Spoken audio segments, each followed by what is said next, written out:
Welcome to the Intangibles Podcast. Los Intangibles.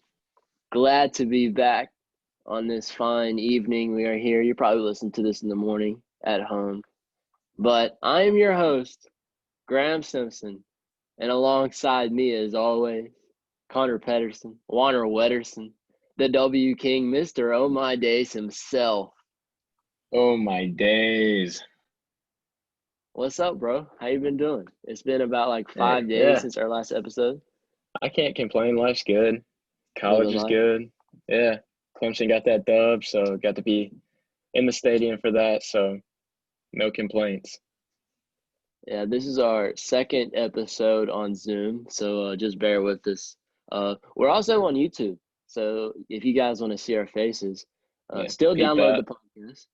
Yeah, peep it. Still download the podcast though on Spotify and Apple. We want to thank you guys. Our last episode was our most downloaded podcast. That was big time. Huge shout out to you guys. But yeah, we're gonna get straight into this. It, it's been a little hectic since the last time we recorded a podcast, and that's because Giannis was named MVP. And there's a lot of people on social media, stirring the narrative of LeBron. LeBron only received 16 votes, and it's more of a narrative based argument about LeBron because he wasn't the best player in the regular season. Giannis was the best player in the regular season, and it's kind of it doesn't make me mad. It's just I wish that people would stop loving on LeBron so much, to put it nicely. Yeah, and you know where I stand Right. with LeBron. Um, I think he's a heck of a player, but I think Giannis had a better regular season. And like you said, people fail to realize this is a regular season award. It's not, they have Finals MVP for a reason. If LeBron gets there, more power to him, and maybe he wins it. I see AD taking it more than him, but that's my personal opinion. Um, so I, I don't think he deserved it, and I get being mad that you only got 16 votes. You're the king, but you're not the GOAT. You're gonna put it straight like that already. I'm We're gonna put it barely straight like that. not even 5 minutes in, and Connor's already said that Michael Jordan is the GOAT. But anyways, Giannis named MVP. I saw it coming. You probably saw it coming at home. If you think LeBron should have won MVP, it's just because of the bad timing the MVP award was announced this year. Literally no other explanation why you think that. Anyway, AD had the Mamba shot, the buzzer That boy, beater. that boy called Kobe. Kobe. Yeah, that was a huge shot. We're gonna get to that like superly in depth in just a little while. But we had the return of Gordon Hayward. He wasn't very efficient, but he was there. Connor, your thoughts He on the headlines, especially Gordon Hayward. What do you think of Gordon Hayward? Gordon Hayward really didn't have that bad of a game considering he's coming back from a high ankle sprain. His stats really weren't that bad at all. I was fairly impressed considering, he's coming back off of an ankle injury, playing 31 minutes. So honestly, I'm pleased seeing him put up 6 points, 5 rebounds, and 4 assists. And he's getting in the passing lanes, getting 3 steals, working hard on defense, getting a block as well. So, I'm pleased with how Gordon Hayward plays if I'm the Celtics and Brad Stevens. And Gordon, he wasn't necessarily limited. He did come off the bench, but he got what 25 plus minutes. Yeah. So that he came in the first quarter off the bench too. So he was like their seventh man, I believe, and it was big for them. Iguodala got minutes for Miami too. So we saw a lot of wings get tons of minutes. Derrick Jones Jr. Got minutes for the Heat as well. But we're just gonna go straight into the series of Boston and Miami. It was a game that was pretty much it was a must win for the Celtics, and they did come away with the dub, and they were extremely aggressive from the very start. Well, when they got off to the hot start, Connor, what were the keys for Miami that they didn't hit on to win the game? Slowing down Jaylen Brown. Like you said earlier, if Jaylen Brown shows up, the Celtics show up. And you were absolutely right. You took the dub on that one. And one thing that I really noticed that stuck out to me was that the Heat had 6 players in double figures. And if that's not enough to beat the Celtics, then you're doing something wrong. They let 4 starters for the Celtics get 20-plus points, and Jaylen Brown, Marcus Smart, Walker, and Tatum. So that has got to be better. So defensively, if they're better, they win the ball game. And offensively, Jimmy Butler has to be better. Jimmy Butler, I feel like he was a little too soft. He wasn't aggressive. Yeah. The referees were letting a lot of physical play go, and Jimmy did not get the good receiving end on that. There was a couple of times he thought he was fouled on some layups that he missed that ultimately were not called fouls. So I want to talk about that a little bit more in just a little bit, but I want to talk about Goran Dragic. I did not like Goran Dragic in this game at all. I thought he was, to put it, frankly, he was awful. He turned the ball over, had a plus minus of what, negative 29. I'm gonna go through the starters for the Heat. Bam Adebayo at center had a plus minus of positive 1. Jimmy Butler had a plus minus of negative 7. Duncan Robinson had a plus minus of 1. And Dre Crowder had a neutral plus minus of 0. And then there leaves Goran Dragic, negative 29. Like I said, kind of like Jaylen Brown, the Heat needed Goran in this game, and they didn't get him. So we've seen, like you said, they need Dragic. He's been a key player in getting them on runs and getting them hot early in games and even late in games. So when he goes cold, we tend to see the Heat go cold. But it's awful to see such a gap in his plus minus to others, and a gap in the level of play from the previous couple of games to game 3. He's got to be much better than that. And the key for me for the Boston Celtics was that they didn't settle for jump shots early. They got to the rack and they got hard. And if it was a foul from Bam, or because Bam was in foul trouble early, or if it was an aggressive move from Marcus Smart or Jaylen Brown, and the ball movement was incredible by Boston. I could tell they really worked on that. And the Heat, who've been in a 2-3 zone for basically the entire series, they didn't start off the game in a 2-3 zone. They were in man-to-man, which I don't know why they changed anything up 2-0. But once they went 2-3 zone, the Celtics, they didn't have a single hiccup. They were still attacking. They got to the middle. I know Kemba Walker, he still did a lot of over-dribbling in the zone, which has killed Boston. But once Kemba stopped his over-dribbling there around the third quarter, and they went on that run at the very end of the third quarter, and their transition offense was second to none. It was incredible, their transition offense. I remember with less than 2 minutes left to go in the third, they got like 3 open dunks just off rebounds and turnovers and steals. So it's those hustle stats that the Celtics won. And when I say they won, they destroyed Miami in that category, in that sense.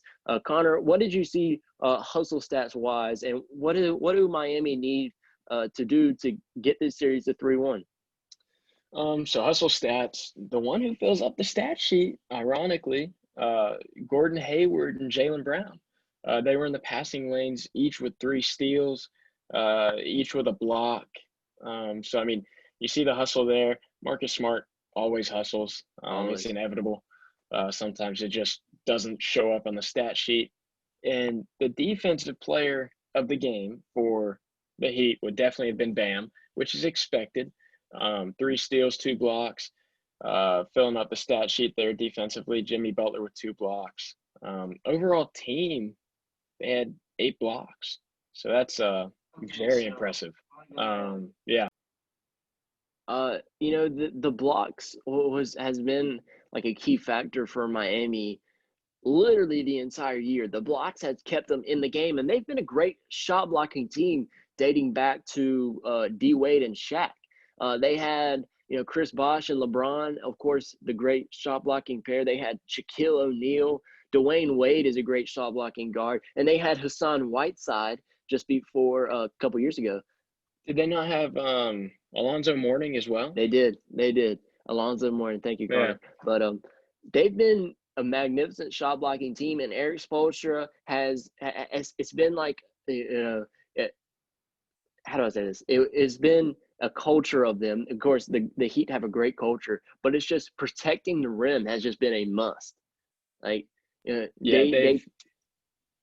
Yeah. defensive rotations to put them in positions to shot block are super good. Especially they even block shots in a 2-3 zone, which you don't really get shot blocked. You just get contested layups and you contest shots, and they were actually getting shot blocks and steals. So they have a lot to look forward to. They didn't play very bad in this game. It was just taken away from them. They didn't do things Yeah. well, that's for sure. But the Celtics, you have to give them credit where credit is due. And the Celtics took this game away, and quite frankly, the Heat never had a chance. I mean, of course, they could have gone on a run, but the Celtics were always the better team on pretty much every possession. So I'm going to get into some stats for the Celtics. We've talked about the Heat a lot, but Jaylen Brown, 42 minutes, 26 points, 11 of 17. That's 64.7% from the field, 1 of 2 from 3, 3 of 5 from the free throw line, 7 rebounds, 5 assists, 3 steals, and a plus minus of positive 15. You said Jaylen Brown was the star 2 nights ago. Can he keep this up? And if he does, do the Celtics come back and win this series? I think they can. They have no reason not to. How often do you expect a team to play this well overall with their starting 5? I mean, Tatum 25, Tice put up 8. How often do we see Tice put up more than 4 points? Not very often.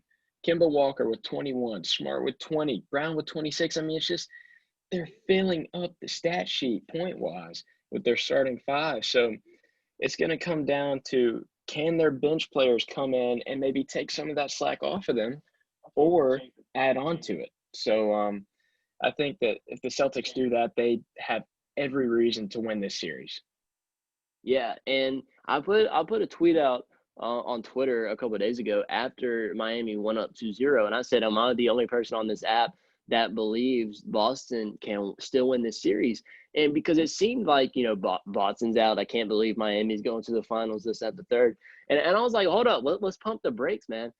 We've seen so many, comebacks from series in this playoffs. I don't understand how it's possible for you to say that the series is over.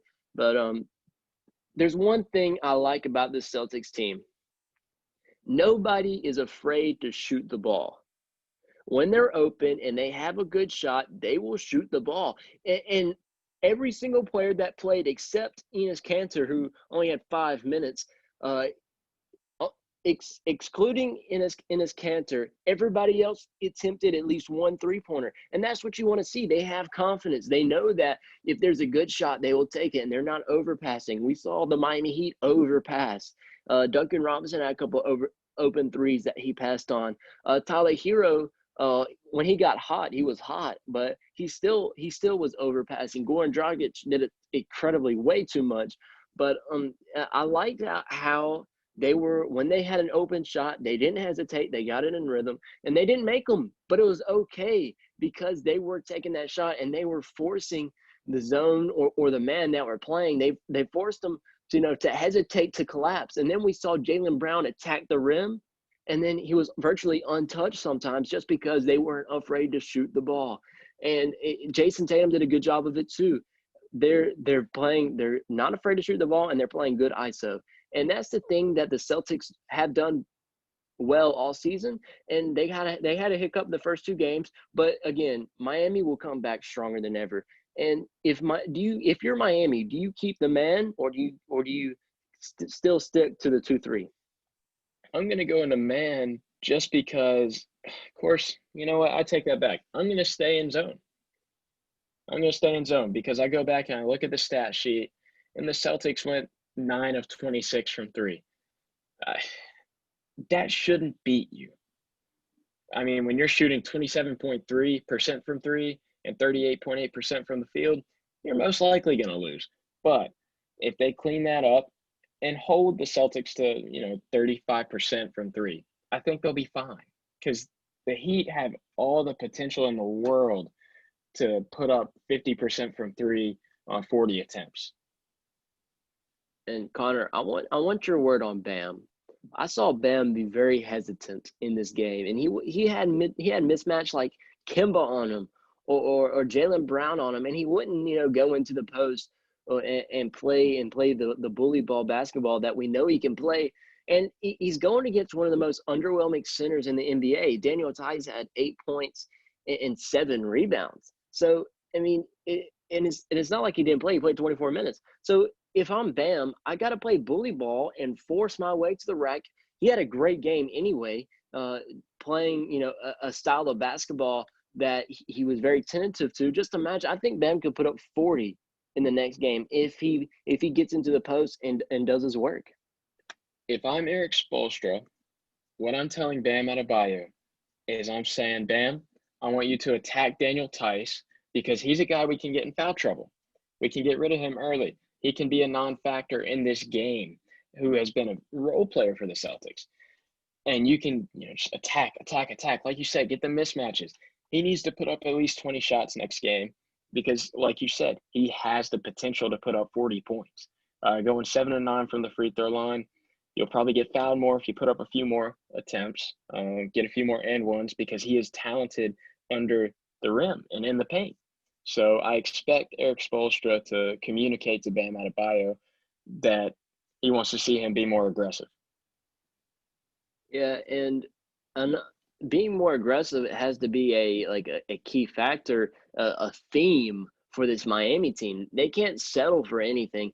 They had Tyler Hero get hot for a long period, about 7 minutes. Tyler Hero literally couldn't miss, and he was the best player on the court, even though they were still trading baskets at the time. And once Tyler Hero gets hot, that's a secondary, third guy, fourth guy down on the depth chart. And if he puts up 20 plus, how do you lose when you're? I mean, I don't understand because Goran is usually a guy that will get you 15 and 8. And Duncan had he made about three pointers in garbage time.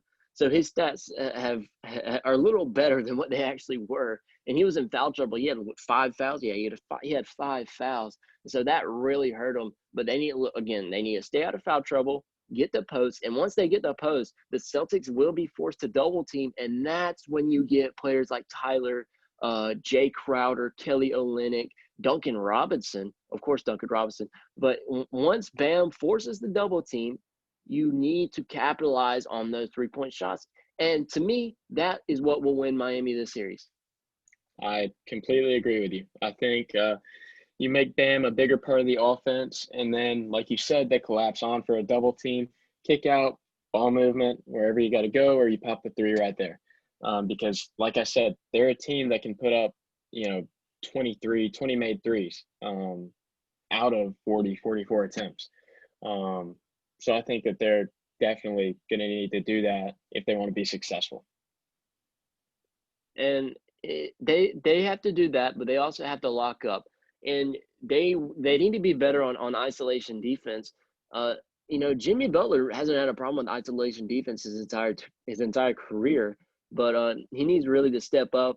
And he wasn't really an anchor in this last game. Bam Adebayo wasn't necessarily an anchor either, even though he had blocked shots. There was nobody that their defensive intensity was contagious to the next guy. And with the zone, that's literally the entire point. That you need that in order to be successful, especially in the NBA. And you have so many talented players. It's hard to run a zone. That's why we never see teams run zones. But another thing is you got to have Jay Crowder. They tried to get him hot in the beginning. He was 1 of 4 in the first quarter, and then he went up for 2 of 10. He only shot 3-pointers. He's not really a 3-point guy, but that's what they're turning him into because it fits what they do. But he played great defense. I'm not going to take that away from him. But again, their defensive energy isn't transferring to the next guy and the guy beside them and the guy behind them. That was a concern, and that led to poor isolation defensive play. And Connor, like you said, you want to keep the zone, and Jimmy Butler has to step up. And which ways do you think Jimmy helps his team best? Honestly, I think he vocally is the best leader I've seen in the NBA. I really like Donovan Mitchell. But what Jimmy does vocally, it just spreads throughout the team and the guys on the court, because he's telling people where to be, what to do. He's uplifting his teammates. He's being a good leader. And then when he's on his game, that's just another way he can lead. He can lead by example and show them, be a spark plug, be like, all right, let's go. Let's get in the game. And on defense, when he can get up in somebody's face and force a timeout or a 5-second count, it's things like that Jimmy Butler can do that can be contagious to the Heat. Yeah, and that's the key word, contagious. The energy has to transfer. We've seen energy, that needed to transfer. Like when Ben Simmons wasn't on the court for the Philly, you really saw it because his energy on defense transferred to the whole team. And once Ben Simmons wasn't there, Matisse Thybulle had to be that defensive guy, and he's just a rookie, so you can't really put all that expectation on him. And we're seeing similar things like Jimmy Butler. It's like his head was in the game, I'm sure, but it was, they weren't on a mission. It was kind of like they didn't go out there and give it. I'm sure they gave 100%. I'm not taking that away, but they didn't have that look in their eye like they did the first 2 games, and the Celtics did, and that was it was evident from the very beginning. Jimmy was complaining a lot. Like you said, he was one of the best vocal leaders. There's actually a stat right before the season started. I remember, I think it was Bleacher Report, and it was the top 3 vocal leaders. It was LeBron, Chris Paul, and Jimmy Butler, and then down the list was Donovan Mitchell, as you said. I do want to interrupt you. Okay. I disagree with LeBron. I do, and I want to give you my logic before people get on my head and call me out. Professional LeBron hater. So, yeah, I guess you could say that. The way he leads, like vocally, he's a decent leader. But how many good leaders do you see always complaining? Well, we saw Jimmy Butler last night, but again, that's when he was off his game.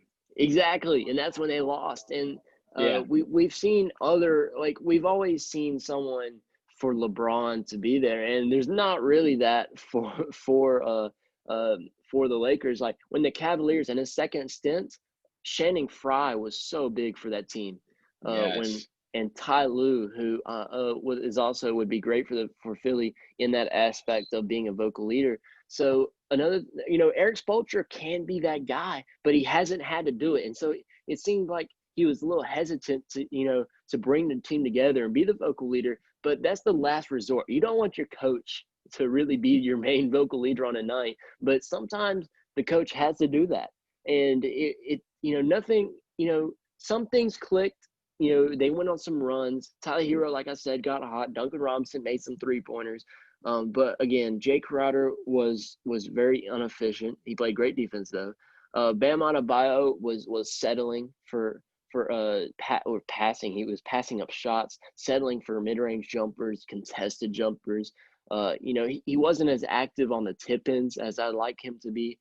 But we got to give credit where credit's due. And as I said, the Boston really took it away. And Connor, it should be game 4 tomorrow. It is game 4 tomorrow.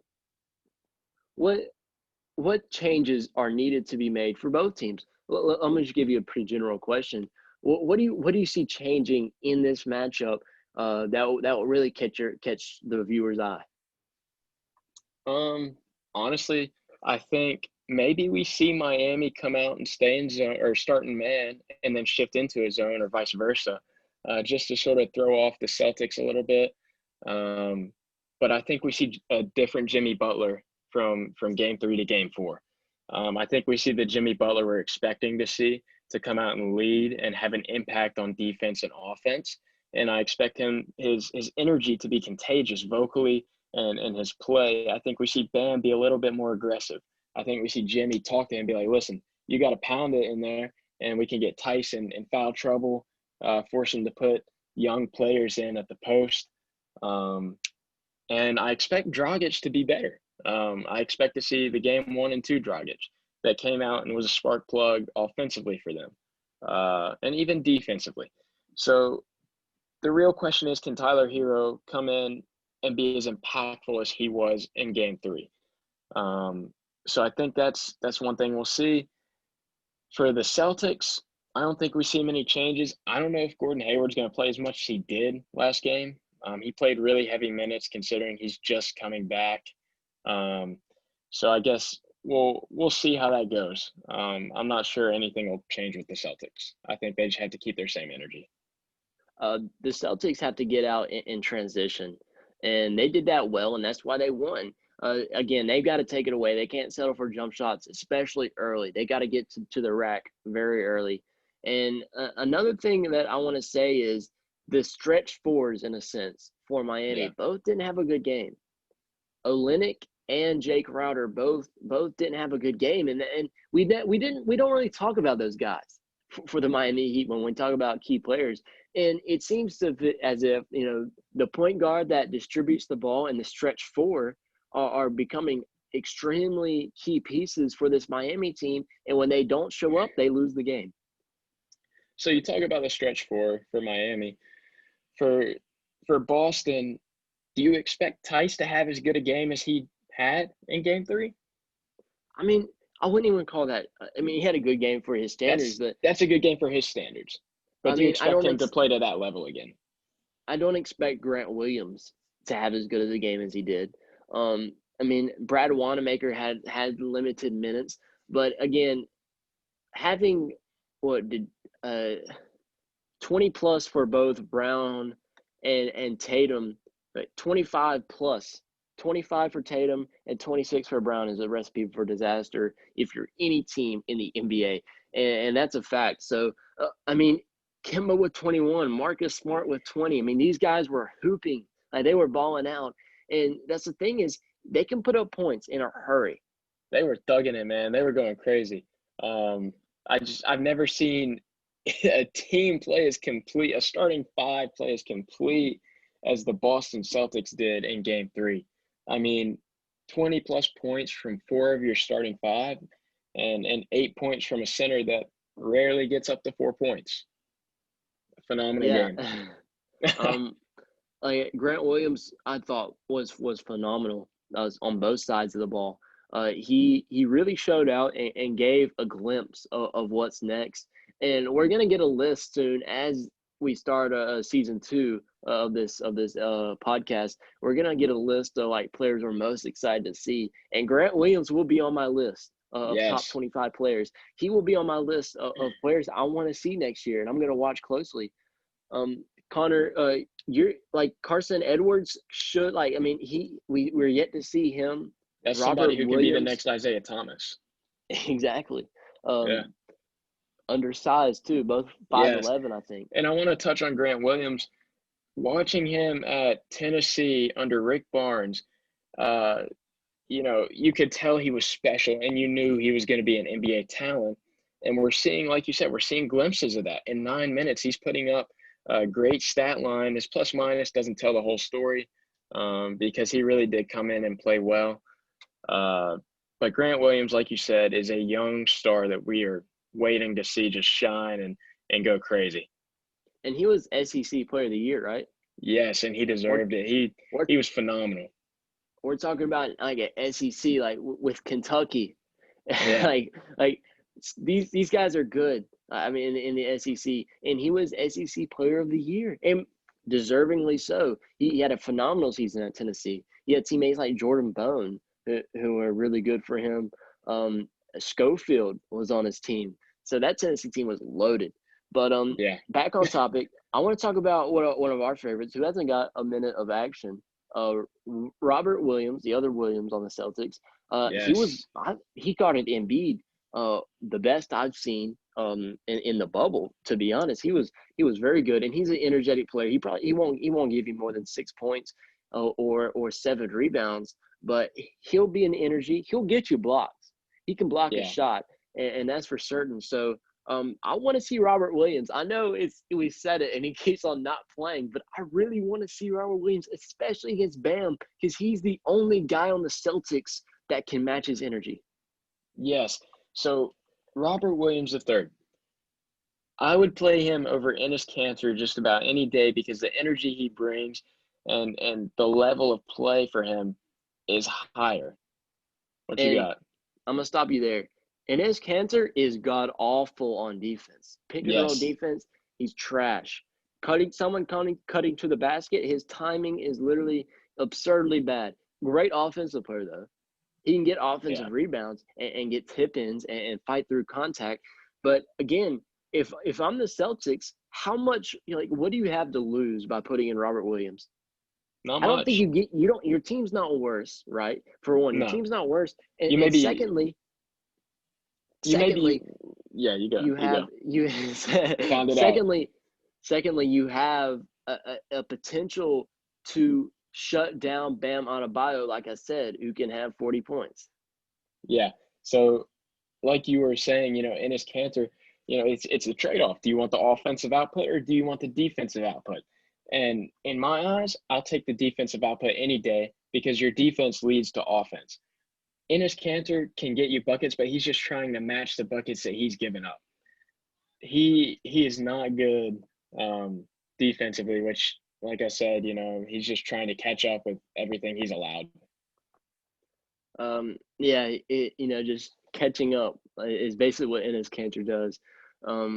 And they've got guys like Semi Ojeleye who we saw get minutes earlier in this playoffs and in the bubble. Like Brad Wanamaker is pretty much getting minutes anytime he wants. Like in the first quarter, he was in the game, and these are type of things that we usually don't see from a Celtics team. They're usually in the playoffs 7, 8 players get to play, but they're spreading the wealth pretty well. They have a 9-man rotation, which is not usual for someone like Brad Stevens.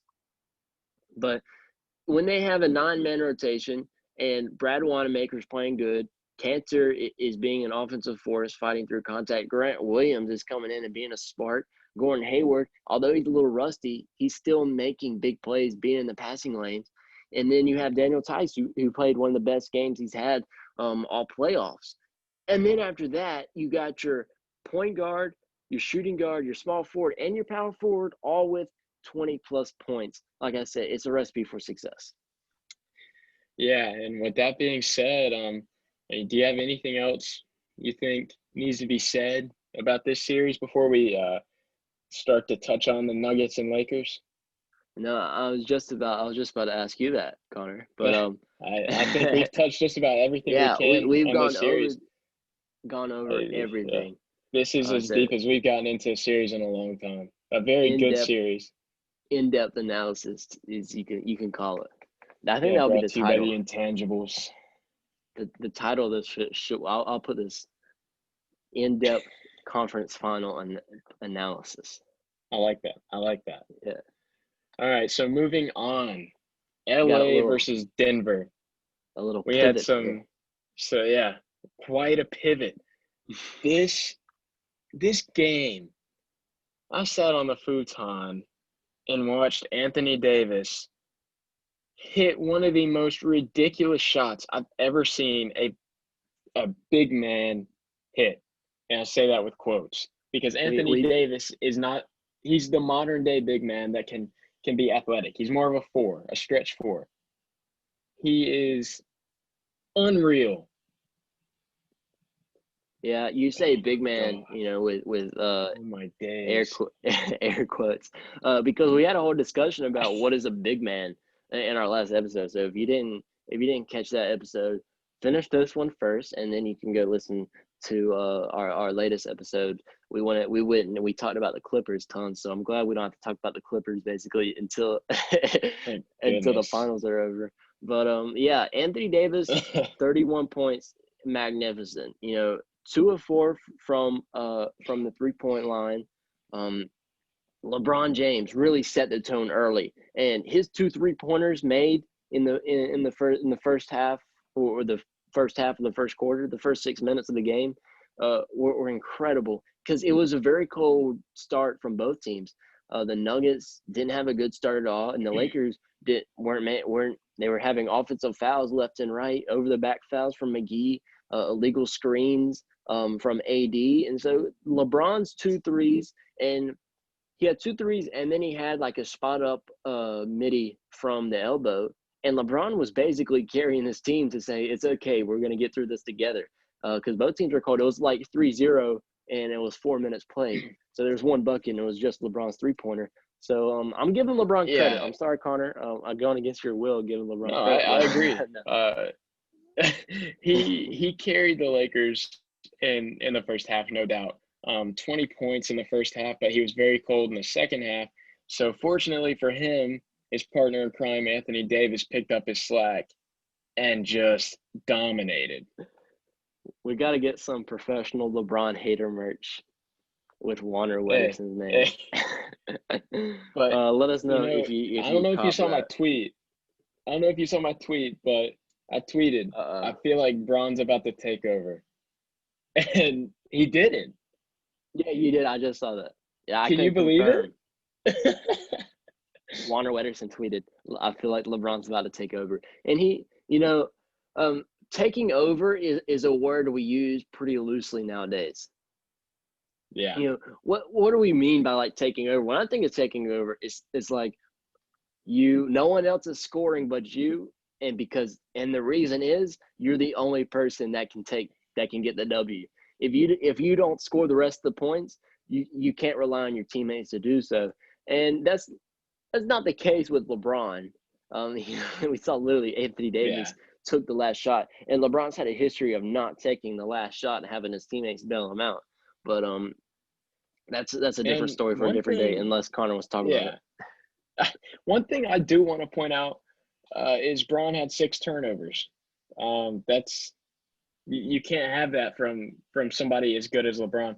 And going to your point of taking the last shot, I'm sitting here with Alex, and I'm like, okay, so what I'm seeing here, this is before they get that inbounds and the ball goes out. I'm like, all right, I'm expecting an off-ball screen for AD, or they set LeBron up somehow, and then I think they sub Rondo in for Caruso after Caruso has that woeful shot that's short. Not even woeful, it's short. You expect better in that moment. And then I'm like, all right, I guess it's an off-ball screen for either AD or LeBron. And so here it comes. There's AD streaking around the top of the key, coming to the wing, and lo and behold, it's LeBron setting the screen for him. So more power to LeBron for trusting his teammate. I respect it. Good on you. Great off-ball screen. Good stuff, Bron. He attracted 2 defenders with the screen, though, because you when you're in the moment, you would be like, oh, LeBron's probably going to take this shot, right? But again, he attracted two Nuggets defenders, and I mean, what can you really do about it? It's LeBron James that you have to. You can't act like he's not there. And AD, there was a contest. It was a little later. It was a good contest from Jokic. It was. His arm is long, Jokic. He did all he could possibly do to block that shot, but Anthony Davis was so pure and just, oh my goodness, oh my days, I should say. Perfect release, perfect shot. A green light. Yeah, and yelled Kobe after it, wearing the Mamba jersey. He represented it well with a cold-blooded finish. Good on you, AD. The Lakers are immune to L's in the Mamba jerseys. They are. They need to keep wearing them. They've got Kobe on their side, which is a lot of people think they're going to win just because they have Kobe on their side. So, you make a valid point, not going to lie. But I want to talk about this Denver team. Jokic had 30. Murray 25. 9 and 6. Say that again? Murray with 25. I just want to put emphasis on that. Yeah, Murray had 25. A lot of people are saying that's not enough. I'm telling you, it's enough. They it literally is. almost won this game. They should have won this game. Michael Porter Jr. was so good in the first half. He didn't really need to do anything in the second half just because he set the tone. And if without Michael Porter Jr., this game would have been a 40-point blowout. Yeah, and a lot of people are gonna. I called a little something for this tweet about NBA players need to have at least an 80% free throw percentage because I did it after PJ Dozier missed 2 free throws, and I think that if you're in the NBA, you're playing basketball for a living. Why should you not shoot at least 75% from the free throw line? Why not? You've got all this time to work on all sorts of sets, but you can't work on free throw shooting? It's a skill that can be learned. Yeah, it's 90% mental, and there's no crowd. I mean, And the they've got depth sports perception is good. psychologists. They've got all sorts of people that can help them mentally and prepare them and train them. I don't get it. Kind of on this little tangent about free throw shooting. I mean, you make a It's valid called point. a free throw for a point.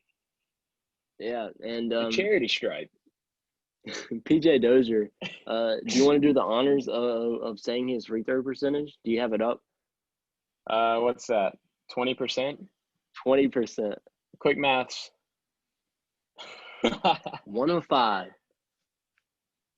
PJ Dozier, we love you though. We'd love to have you join the podcast to interview. We love our South Carolina boys. But PJ Dozier, the GOAT of the game, he had a positive plus minus, so there you Good go. on you, bro. I mean, he literally had somewhere in or contributed in every part of the stat line except for turnovers. Good stuff there. I mean, what else can you say? It was like a quadruple one of everything. Yeah, one of everything. That's good stuff. I want to talk one more thing. Jeremy Grant is good. Energy. Yes. And he's playing a small forward role, which if I'm them, do you move Mason Plumlee and have Twin Towers to force, to basically have the Lakers live and die by the 3-point line? I don't see why not. You have nothing to lose. I think that's a great idea. And why not put Bobo in? Why not? What do you have to lose? You're down 2-0. You have nothing to lose. And they there's put back from a 3-1 lead or 3-1 deficit twice. We know they're capable. It's safe to say they're pretty comfortable being down. Yeah. But yeah, there's one thing I want to point on. There's no film on Bobo. If Bobo comes to the game, he's a fresh face. There's no film on him. They have no idea what to expect. They don't know how to play him. And Bobo can be so, he can have a spurts of about 6 minutes, 8 minutes where he is so good. And you're like, this is a freak of nature. And he literally is a freak of nature, by the way. We're going to point that out there. But can he play the physical basketball that he will be playing under the rim with JaVale McGee, Anthony Davis, and LeBron James? And he can't. And that's not what I'm expecting him to do. I don't expect him to play physical basketball. I expect him to be a fresh face and just give the Lakers, make it a chess match. Right now is not a chess match. If it was, the Nuggets probably win this game. But it goes down to too many offensive turnovers, like offensive fouls, like over the backs or loose ball fouls or illegal screens. Too many of those. Just stupid stuff. Yeah. Right. And they did the hard stuff great, and they lacked on the easy things. So that it's an easy fix. It's an easy fix. It is. And there's nothing wrong with playing Bobo or Keita Bates Diop. The GOAT, Keita Bates Diop. If you watch KOT4Q on YouTube, you know what I'm talking about. But PJ Dozier, Torrey Craig, Mason Plumlee all got minutes down the bottom of the rotation. But Michael Porter Jr. had, there's a big drop-off because Michael Porter Jr. had the third most minutes, and he was coming off the bench. 38 minutes from Jokic and 44 minutes from Murray. And then there's Heavy. 19. It goes from 44 to 19. And it's, you know, it's kind of well, it goes from 24, 28, 24, but those guys, you know, they had 7, 6, and 3. I'm talking about guys that had more than 7 points, because that's the input I'm looking for. It goes from 25 points in 44 minutes to 15 points in 19 minutes. Yeah. I mean, it's when do you give Michael Porter Jr. more minutes, start taking away minutes from Millsap, who look had at Morris. 6 points? Yeah, Morris had 9 points in 12 minutes. 13 or 12, yeah. So, I mean, that's phenomenal. ESPN and NBA are at a crossroads here. But Torrey Craig, we love Torrey, but he had got to 3 be a little points bit better in just 23, and he needs a spot up from the corner. Yeah, a little better. You know, he's getting to a spot, but I feel like he's a split second late, and then the contest is there, and then if he does, you know, take a shot, it's a bit forced. So, for the Nuggets moving forward, Connor, what's your best bet for them to win this series? Like you said, they got to play it like a chess match. Bless you. They've got to play with a little more strategy. If you want to get funny with it, strategery. So I'm expecting them to maybe use Bol. I want to see PJ Dozier come in and be impactful, because we know he can be, and Torrey Craig especially. We know that they have the potential.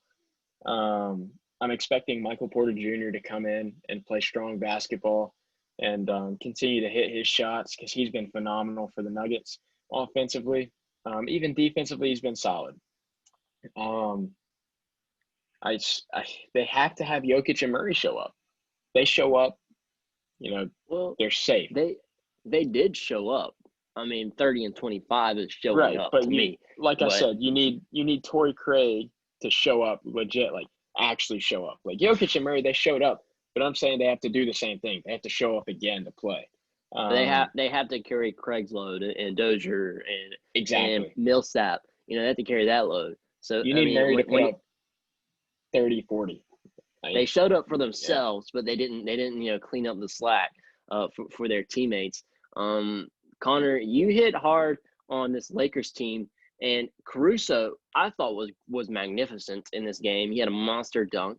Rajon Rondo, let's take a moment to appreciate what Rajon Rondo did for this Lakers team. He is basically the sole reason they won. And we're saying that, and he had 3 points. He made some phenomenal passes that, you know, some of them don't even show up on the stat sheet. Just the way he's making plays happen and starting things in transition. And it's stuff you can't put on a stat sheet or even describe. It's phenomenal basketball IQ. I couldn't have said it better. It's an intangible. He had 9 assists. It is an intangible. Though. Yeah. And 9 assists. You would think he had like 15.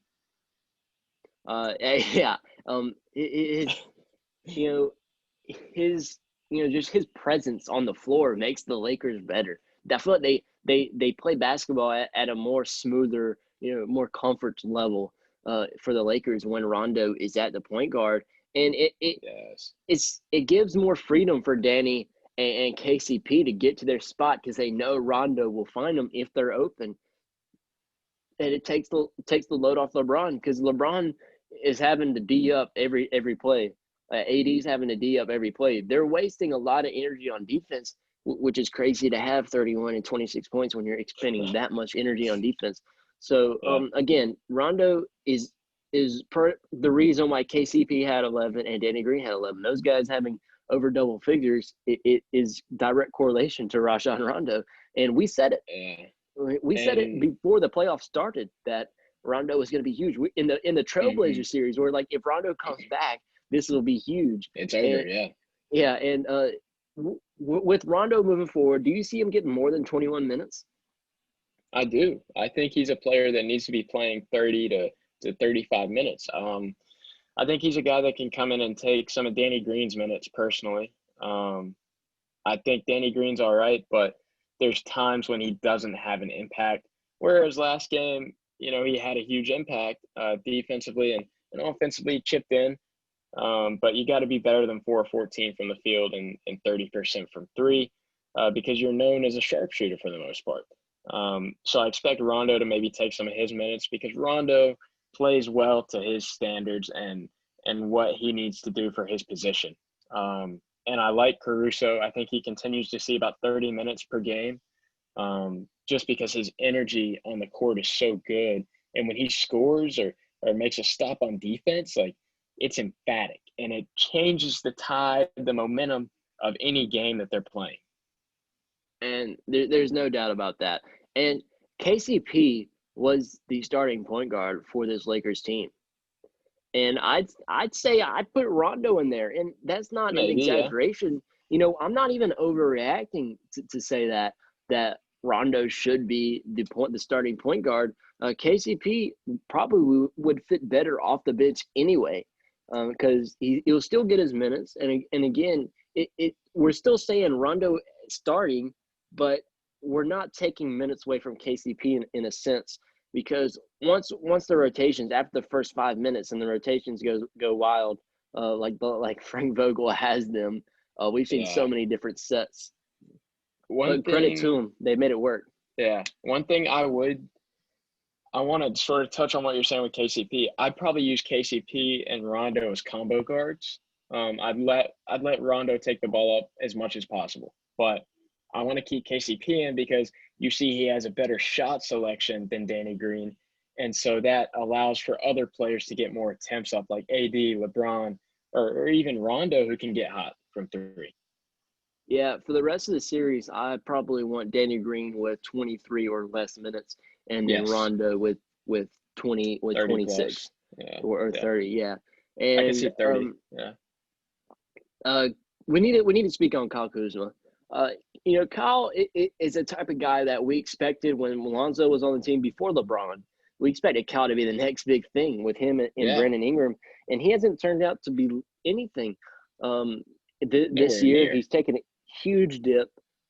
He's one of the few players that, like in the NBA 2K21, their ratings actually dropped from 20 to 21. So it's he's hit a wall. And you expect it because he's playing with AD and LeBron, and he's a forward. But again, in 20 minutes, he's getting the ample time to make an impact, and he's still tentative with his shot selection. He went 3 of 7 with 3 forced 3-pointers, and he's not. I mean, he's not really doing anything like too horrendous, but he's turning the ball over. Like 4 turnovers in 20 minutes. Right. And he's got to work on his shot selection. I do not like most of the shots that he's taking because they're either highly contested shots or they're bad fadeaways from three.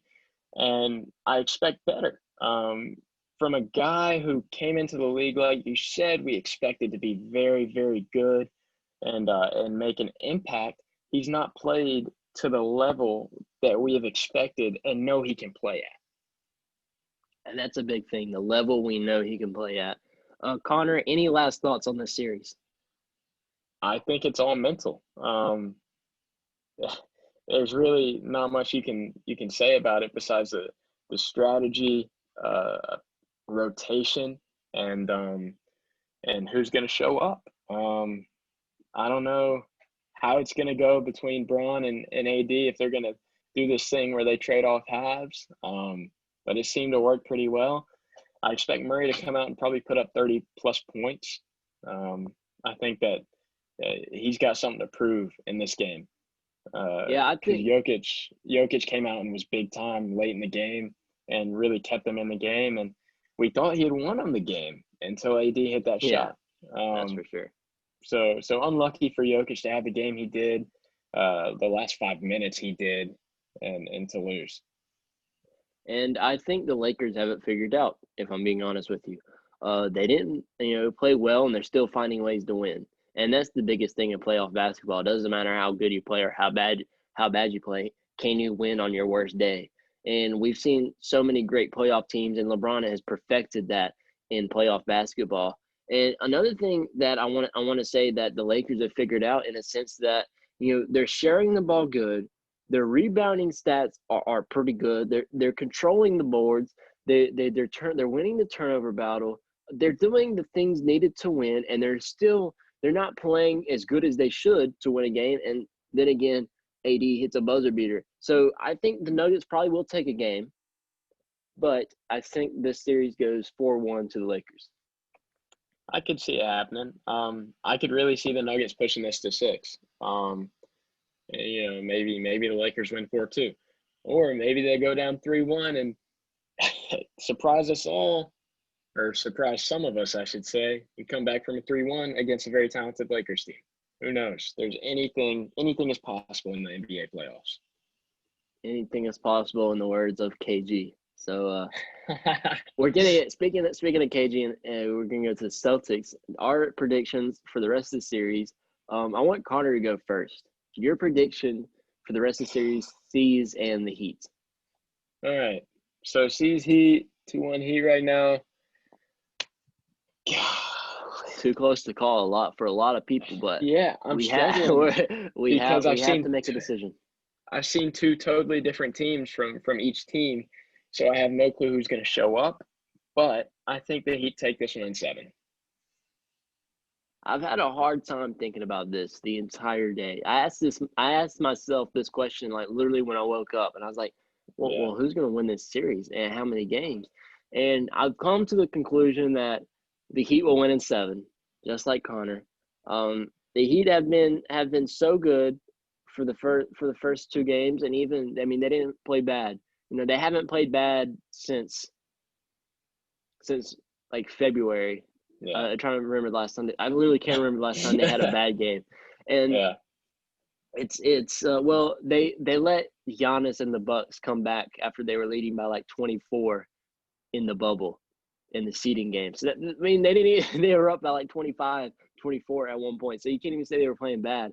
But I can't remember last time this team stumbling multiple games and having hiccups 2-3 games in a row and having that 2-game advantage. Now it's just 1 game, but having that advantage, they're playing with the lead and they play good. I mean, they've swept. I mean, this is the first time they've lost a playoff game, and I don't expect them to harm them in any way because we didn't see the best from Jimmy, and we know what we can see from Bam. And for that reason, the Celtics will give them a good push, but just the reason of how well constructed they are, they've got every facet taken care of. They're not lacking in anything, and that's why I have the Heat in 7. Yeah, I respect it. There's a part of me that wants to say Celtics in 7 just because they've got that experience, but I really feel like the Heat are going to take this in 7. I hope that the Celtics prove me wrong, but I'm looking forward to a good series. And this is where we will conclude tonight's episode or this morning's episode. Whenever you're listening, don't forget to leave a 5-star review. Give us a nice little note that will, boost our self-esteem of how well we do podcasting. Please download this podcast. Share it to your friends. Post it on Facebook, Instagram, Snapchat, Twitter. Do your social media things to get people to notice us and know how good we are. This is our job. I'm kidding, but please let other people know. Let your friends know, your coworkers, your neighbors, anyone that enjoys basketball should love this podcast, and we love you guys. Especially, we love people that love basketball, and that's just what we do. Yeah, we love our podcast family. We appreciate all the love and support, and we hope to continue to grow as you guys grow with us. And shout out Blue Collar Media Group. Yes, sir. Big shout outs. A lot of big news in the next couple of months. We'll get to you guys on that one. But yeah, keep in touch with us. Please download, leave 5 stars as always. It's been Graeme Simpson and Connor Pederson. Peace. Peace.